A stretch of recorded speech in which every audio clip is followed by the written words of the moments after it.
tasks, processes and individual interests in vessel traffic and cargo flows.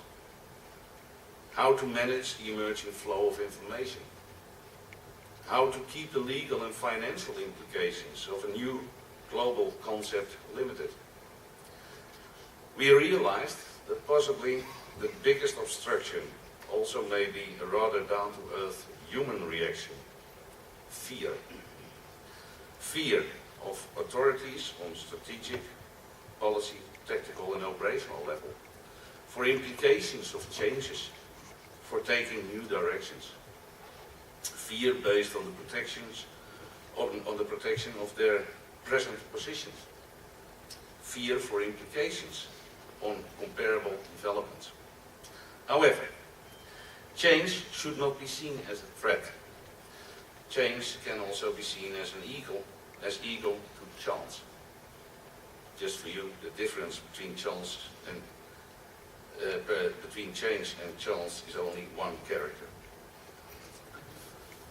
Ladies and gentlemen, the next picture is reflecting, with a lot of humor, the final result in case we are not able to cope with changes.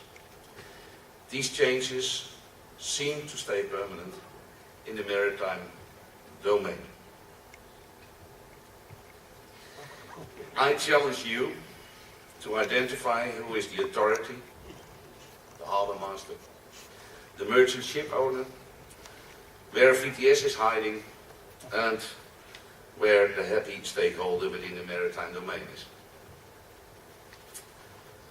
As Mr. Polderman clearly reflected in his presentation, the maritime world changed during the last decades. We all were aware of it, and we saw it happen.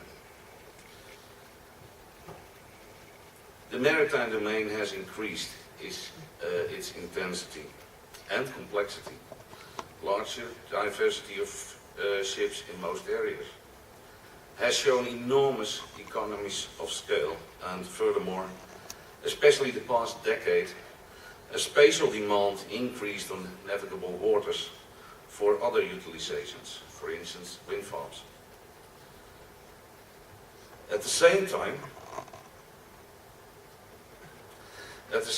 the public doesn't accept risks with severe consequences and limitation of liability anymore, leading to an increase in public demand for improved monitoring and surveillance of vessel traffic and dangerous cargo flows in all areas. The attacks on 9/11, other acts of terrorism and piracy made us aware that the maritime domain also may or has become a target for unwanted activities.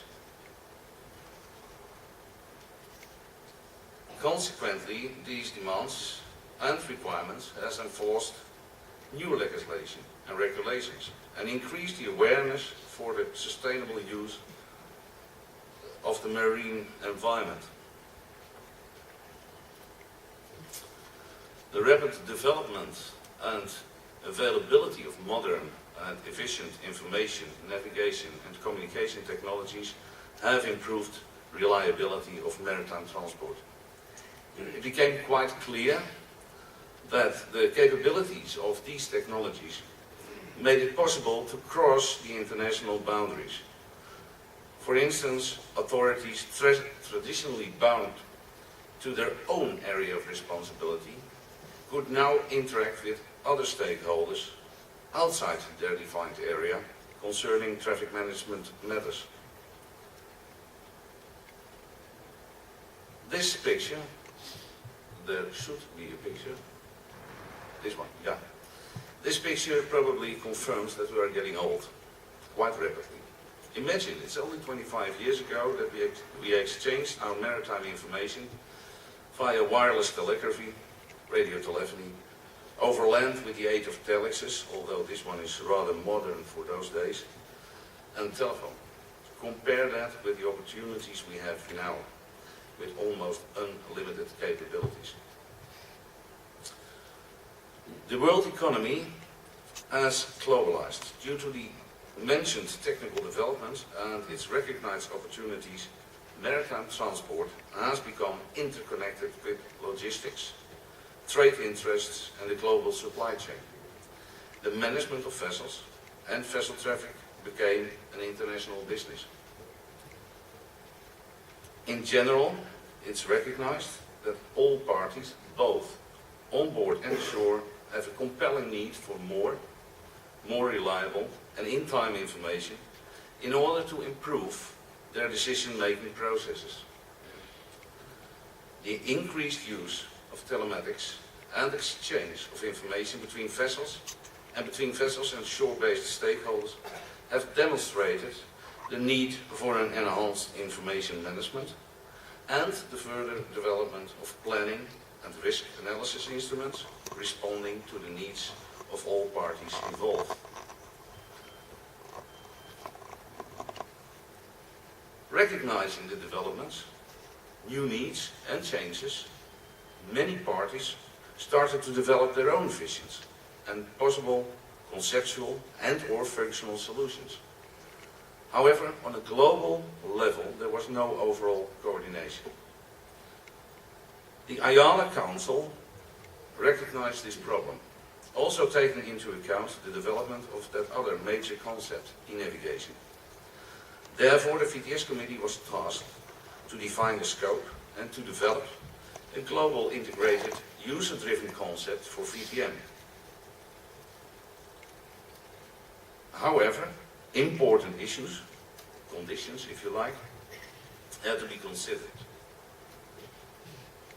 The current services and foreseen new services should be incorporated into one concept. The role and position of VTS should be emphasized within the new concept. The new concept should be consistent, transparent for all parties, current and new, in the maritime domain, and sustainable in the sense that this concept should be future-proof. In order to gain the widest support on a global level, it's absolutely necessary that the new concept should not prescribe authorities which measures and services they have to implement, to what extent, and by whom. It was recognized that worldwide, the national, regional and local organization of vessel traffic management services and instruments may differ.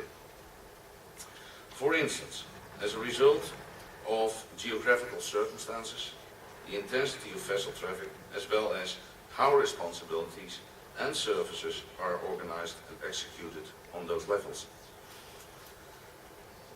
The basic principles of the concept should give guidance and support to those authorities responsible for the implementation of measures and services supportive to the management of vessel traffic. The development of other concepts and developed solutions should be evaluated and, where appropriate, taken into account. The message is, don't reinvent the wheel. Thank you for this task.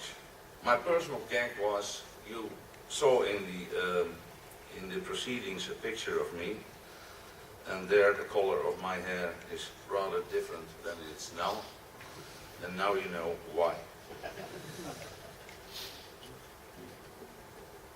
Cooperation as change has become permanent, so it seems, flexibility has become a must.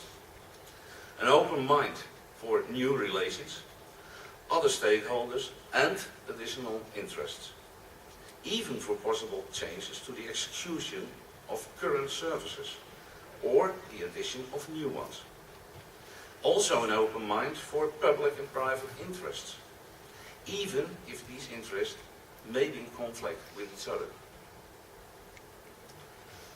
Vessels operations, and I mean here not